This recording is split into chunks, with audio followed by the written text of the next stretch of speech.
Yeah, Contessa, good evening from a frigid Dallas. And the concern right now are these rolling outages, these periodic blackouts that have been going into effect since early this morning. That leaves up to 2 million Texans without guaranteed warmth for what looks to be an incredibly frigid night ahead. As you mentioned, the entire state, for the first time in weather history, under that winter storm warning. We also had portions in West Texas that were under a blizzard warning.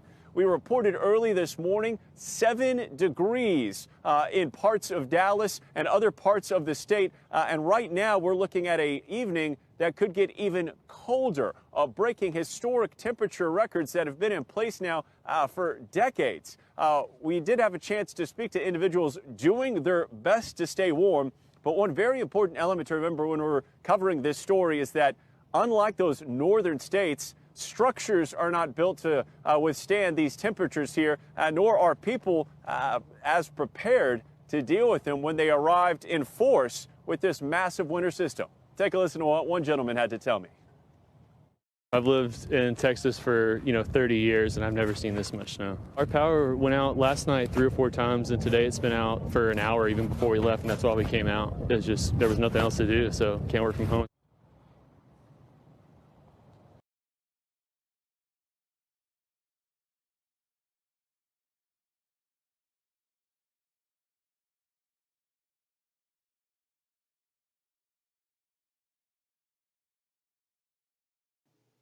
The Supreme Court, as composed, front row, left to right, Associate Justice Samuel A. Alito, Jr., Associate Justice Clarence Thomas, Chief Justice John G. Roberts, Jr.,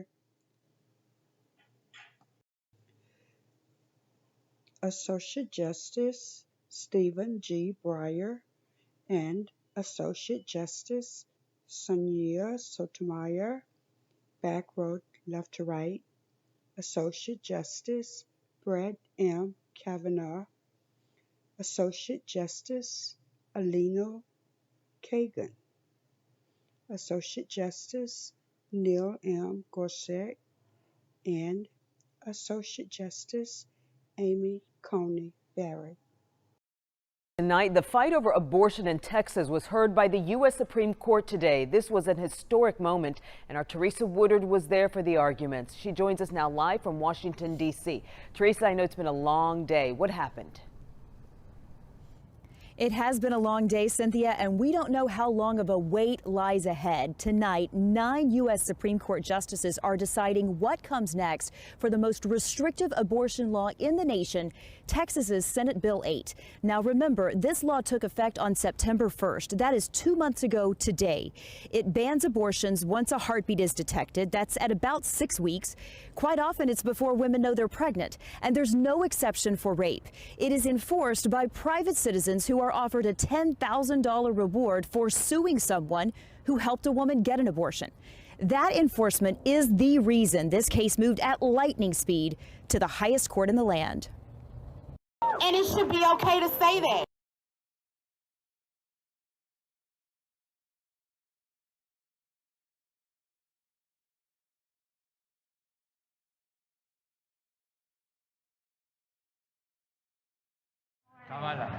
Mucho gusto. Mucho gusto. Vice President Kamala Harris's visit to Guatemala and Mexico this week comes as the United States is registering steady increases of undocumented immigrants entering the U.S. from the border with Mexico.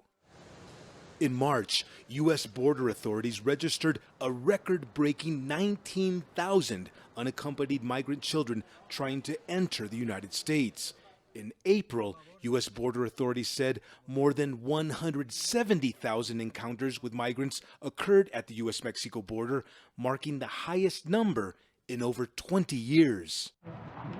Harris met with Mexican President Andrés Manuel López Obrador to talk about how to best deal with this pressing issue. Their meeting comes days after López Obrador's party lost its supermajority in the Congress in midterm elections. The central issue is migration. We will help. We have been talking about how, together with cooperation towards development, well-being and greater security, we will create a plan to respond to the migration phenomenon.